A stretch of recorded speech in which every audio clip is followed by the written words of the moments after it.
The email arrived at 4:47 p.m. on a Friday. Subject line: Organizational restructuring. Immediate action required. I had just finished my quarterly review presentation to the board. 23 consecutive A+ evaluations.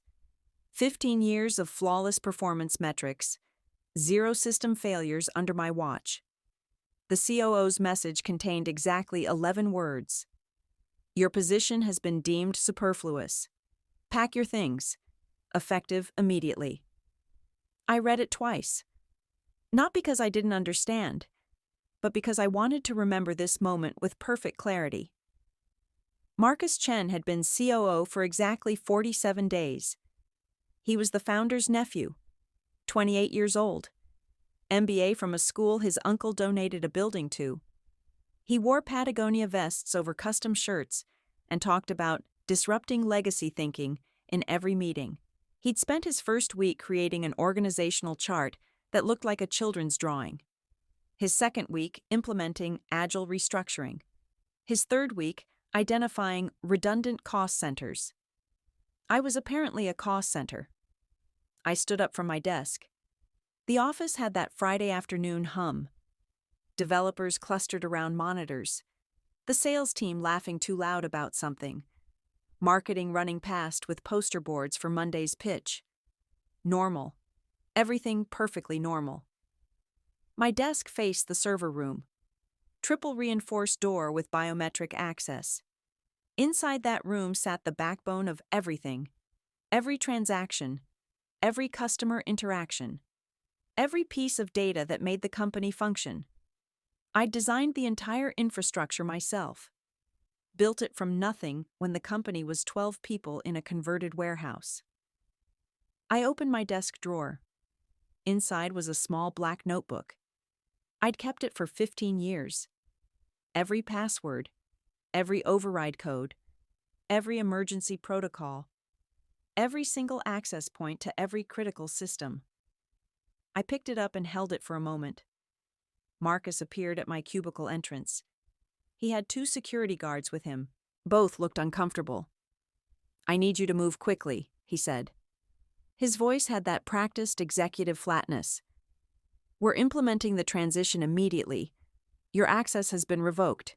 Email, building entry, all systems." "I see," I said.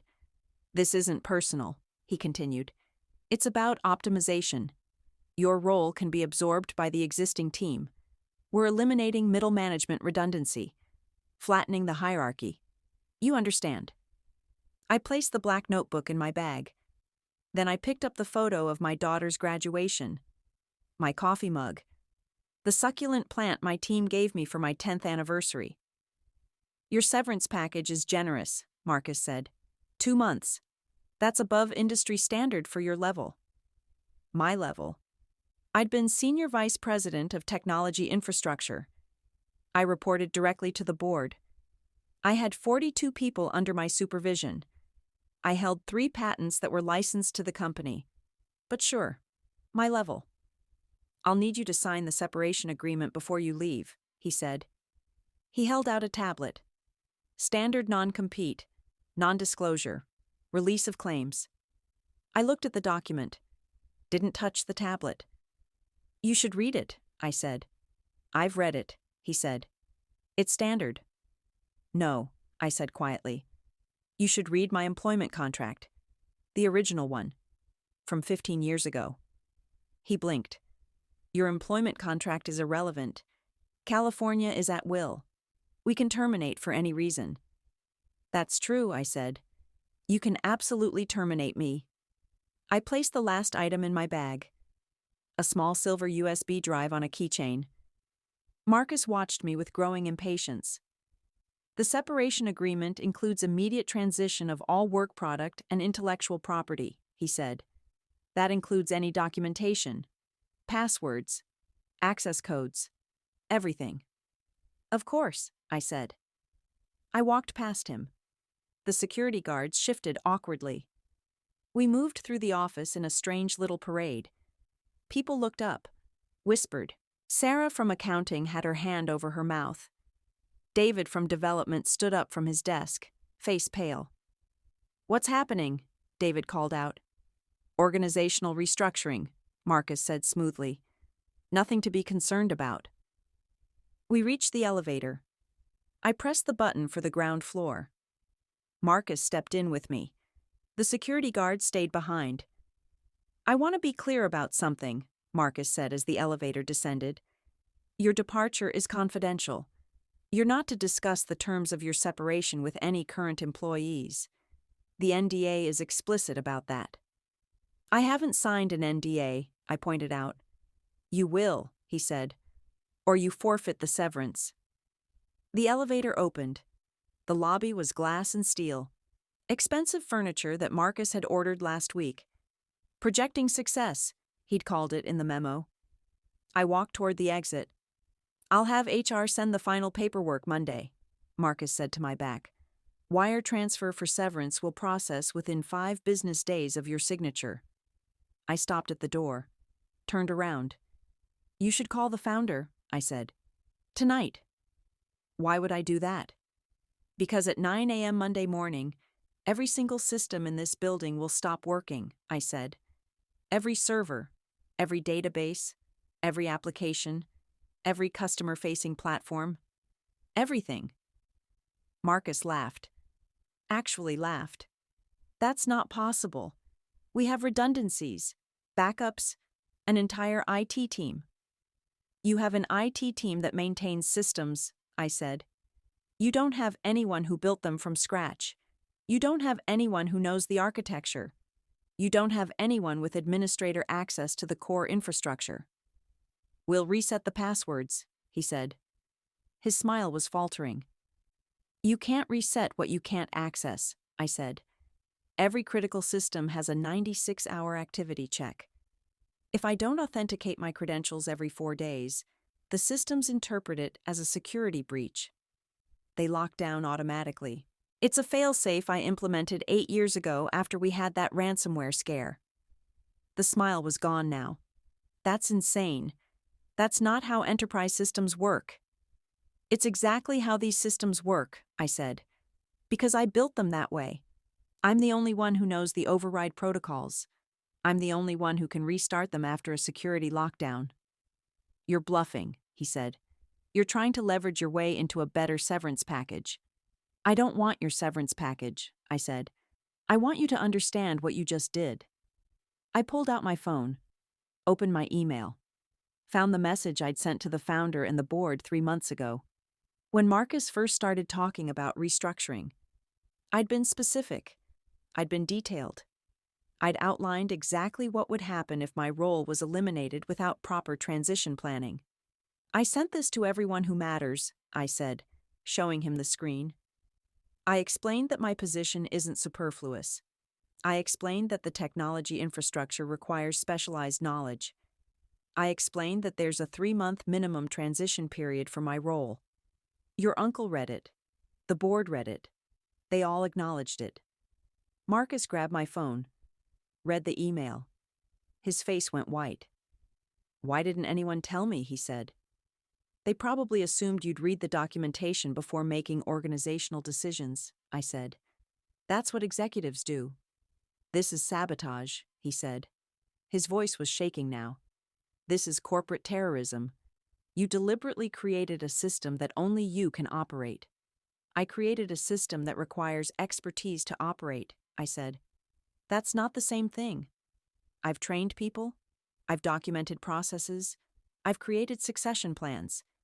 But you can't absorb 15 years of specialized knowledge by redistributing it to people who are already overworked. That's not optimization. That's negligence." Marcus's phone rang. He looked at the screen. His hand was trembling. "It's the founder," he said. "You should answer that," I said. He answered, listened. His face went from white to gray. "Yes," he said.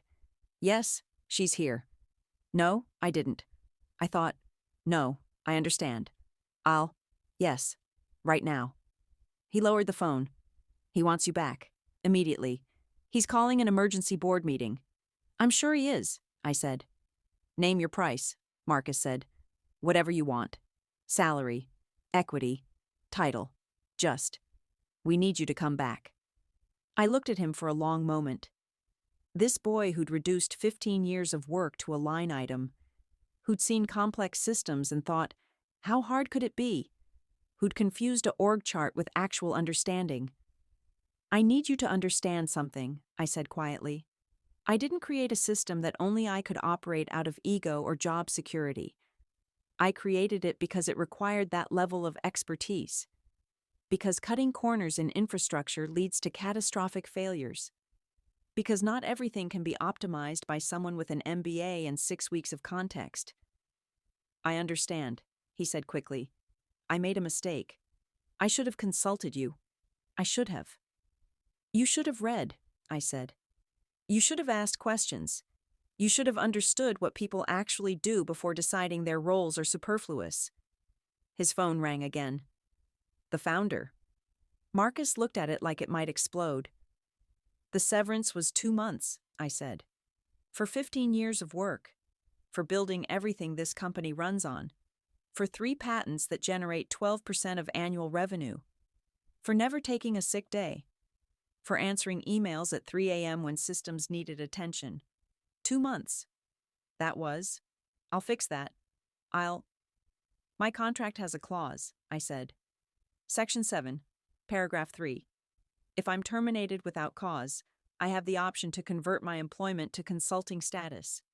At 10 times my previous daily rate. With equity participation tied to the patents I hold. Marcus stared at me. 10 times?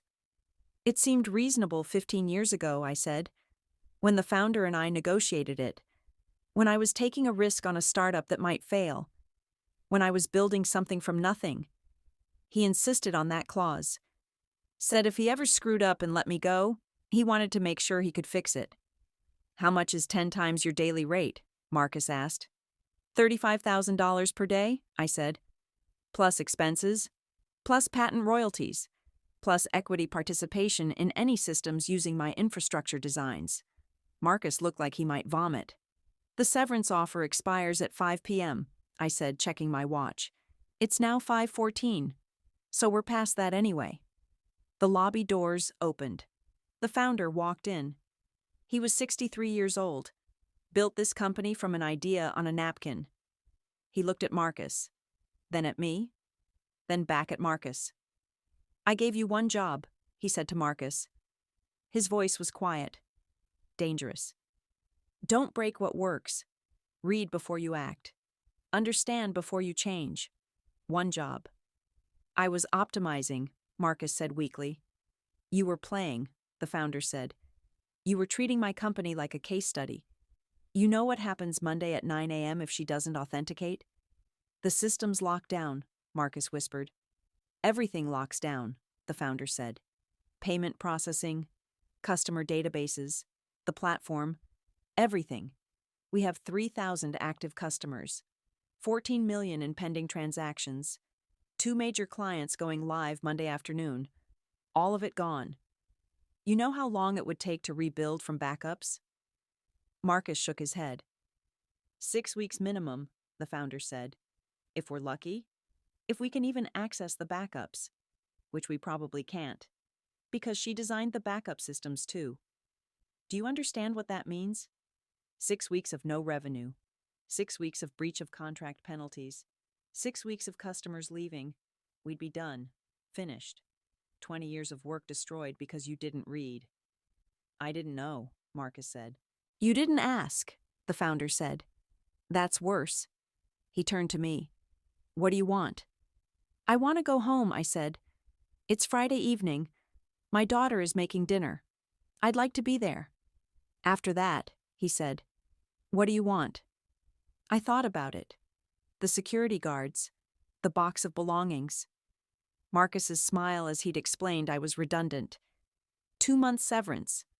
15 years reduced to a line item. I want an apology, I said. A real one.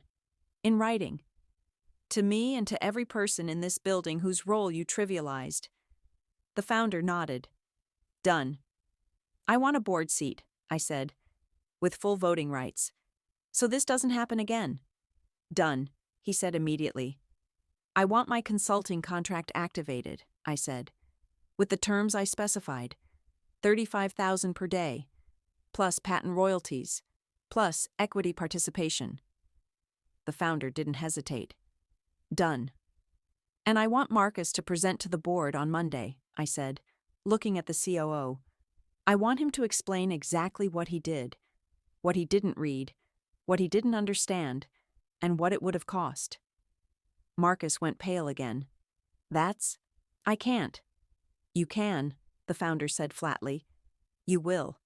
Consider it your education. I want one more thing, I said. I want a transition plan in writing. For my eventual retirement. Real succession planning, training, documentation, knowledge transfer. So when I do leave, it's planned. Proper. Professional. How long? The founder asked. 2 years minimum, I said. Maybe 3. Depends on how fast people learn. He nodded. I'll have the lawyers draft everything tonight. You'll have it by morning. Then I'll authenticate Monday morning, I said. 9 a.m. Systems will stay live. The founder exhaled. Actually sagged with relief. Thank you. Don't thank me, I said. Pay me. That's what consulting contracts are for. I walked past both of them, out into the parking lot. The evening air was cool. Traffic hummed on the street. Everything normal. Perfectly normal. My phone buzzed. Text from Sarah in accounting. Are you okay? What happened? Another buzz. David from development. This is insane. We need you. Another. The whole team reaching out. I got in my car. Sat for a moment. 15 years? Every late night? Every emergency fix? Every system that never failed because I made sure it wouldn't. All of it nearly dismissed with an email. My phone rang. The founder. I need to say something, he said when I answered. You don't. I do, he said. I brought Marcus in because he's family. Because I thought I could teach him. Because I'm getting older and I wanted succession planning. But I didn't watch him closely enough. I didn't realize he was making decisions without understanding context. That's my failure, not yours. And I'm sorry. Okay, I said. I mean it, he said. You built this company as much as I did. Maybe more. The technology, the infrastructure, the reliability. That's all you. And he almost destroyed it because he thought an org chart was strategy. He learned an expensive lesson, I said. We all did, the founder said quietly. How's your daughter? Making dinner, I said. I told you. Go home, he said. Eat dinner. Enjoy your weekend. Monday we'll fix this properly.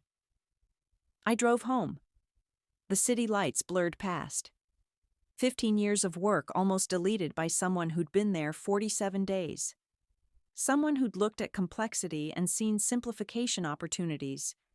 Who'd confused cost with value. My daughter met me at the door. You're late, she said. Pasta's getting cold.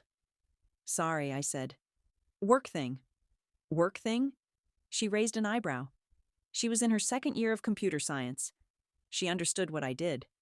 Maybe better than most. Got fired, I said. Then unfired. Then promoted. Long story. She stared at me. Are you serious? Very, I said. Can I tell you over dinner? We sat at the kitchen table. I told her everything.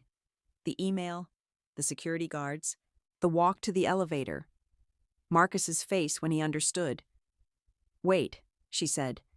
You built a dead man's switch into the entire infrastructure? Not a dead man's switch, I said. An activity verification system. It's standard security protocol for critical infrastructure. That's not standard, she said. That's brilliant. That's like, Mom, that's incredible.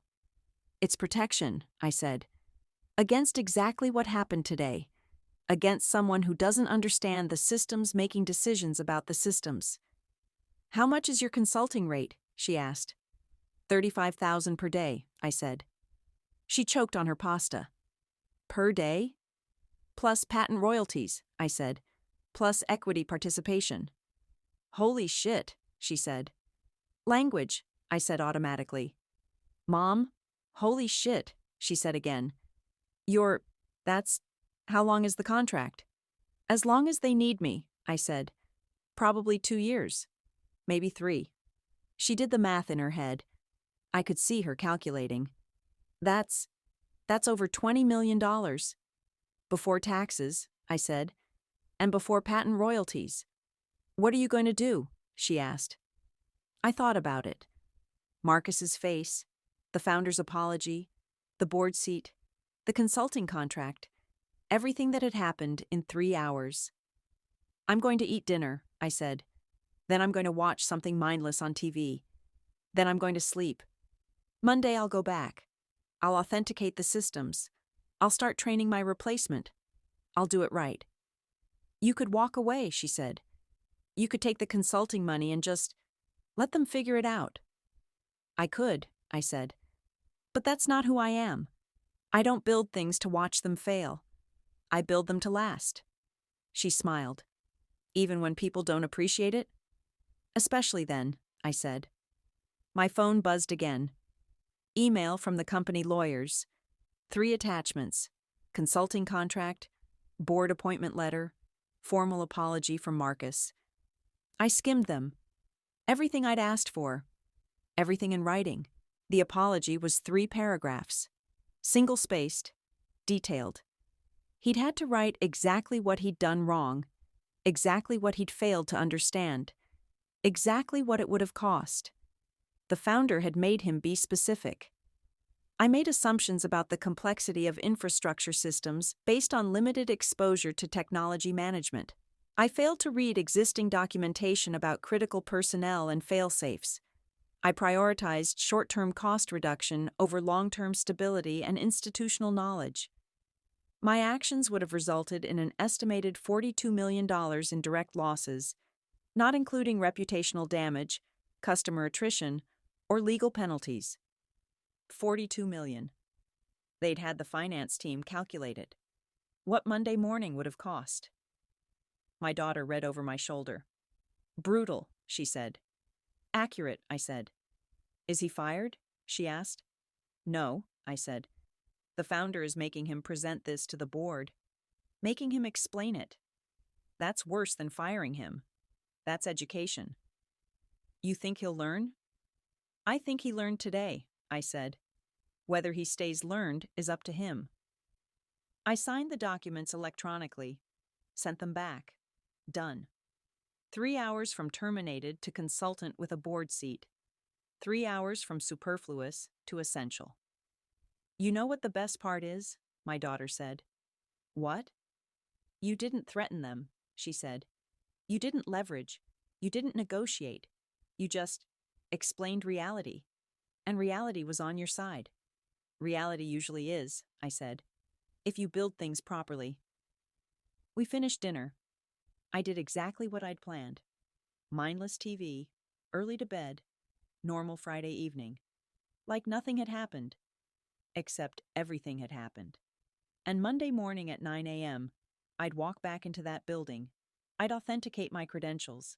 I'd keep the systems running. Because that's what I did. That's what I'd always done. But now they'd know what it cost to not know. They'd know what expertise meant. They'd know that 15 years of experience couldn't be replaced with an org chart and good intentions. And Marcus would stand in front of the board. He'd present his analysis of his own failure. He'd explain exactly how close he'd come to destroying everything. That was worth more than the consulting contract. That was worth more than the board seat. That was education. That was consequence. That was the moment someone learned that optimization without understanding is just destruction with better marketing. I fell asleep thinking about Monday morning. The authentication screen.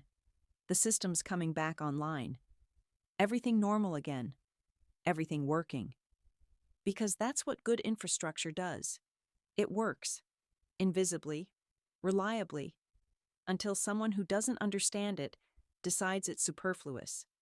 Then everyone learns what essential really means.